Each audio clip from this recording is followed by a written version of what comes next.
जय जगन्नाथ सांग मैंने पाखे आसलाणी माँ कमलिनी सुदश व्रत केवल 10 मंडा कहीं भक्ति जे जहाँ अर्पण कर माँ ग्रहण करें चलतु प्रस्तुत करवा क्षीर भजा मंडा। नड़िया को छोट छोट खंडरे काटी गुजराती दे ग्राइंडर जार दे पल्स मोड रे ग्राइंड करी नड़िया पुरटे प्रस्तुत करवा।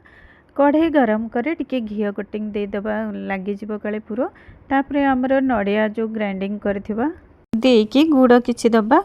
तब जदि छेना नहीं कि ओरेड हबार नहीं ब्राउन कलर रसगुल्ला आनी तार सिरा चुपुड़ी दे नड़िया सहित आड कर भाजीदबा। पूरा भाजी गला गोटे स्पून गुआ घी देवा पूरा बास्नाटा भल आसवा। एठी मो पिठापाई गोटे कप सुजी गोटे कप अटा नहीं गोटे कप सुजी मो 2 कप क्षीर नहीं आ गोटे कप अटा मो गोटे कप पानी देती चाहिए आप क्षीर दे पारे।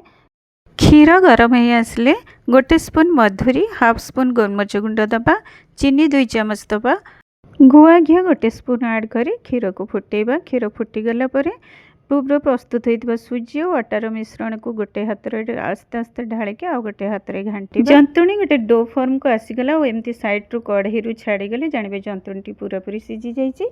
एबे अलग गोटे फ्लाट जगह कि थाली को काढ़ीदेवा हाथ में टिके गुआ घी मारिदेकी जंतुणी टी भल भाव चकुड़ी देवा। जिते चकुड़ा पिठाटी से सफ्ट हम चकुड़ देलापर ताको टिके घी कोटिंग देदेवा जंतुणी की घोड़े देवा। किसी समय एपट पूरा ठंडा जदि हो जाए पिठा बनवा स्टार्ट करवा।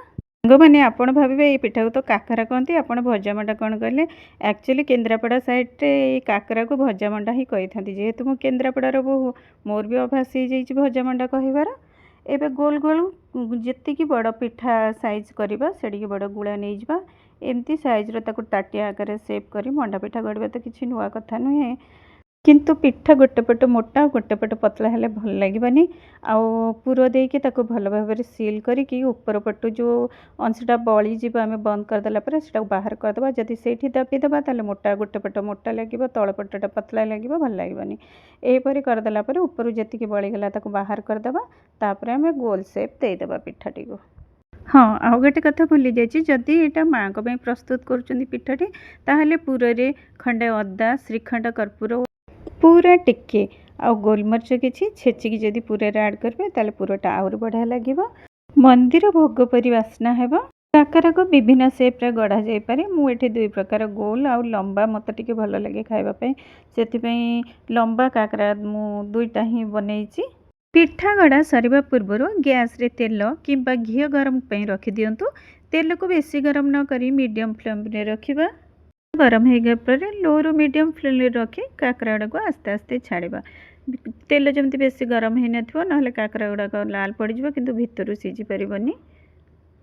तेल रे पिठा किसी समय भाजी गला तापर आम टर्न करवा पिठा गुड़ा को ना सांगे सांगे उठे देले फाटीज आ फाटीगला सब ऑयल गुड़ाक कि घी सब पिठा भितर पशिज।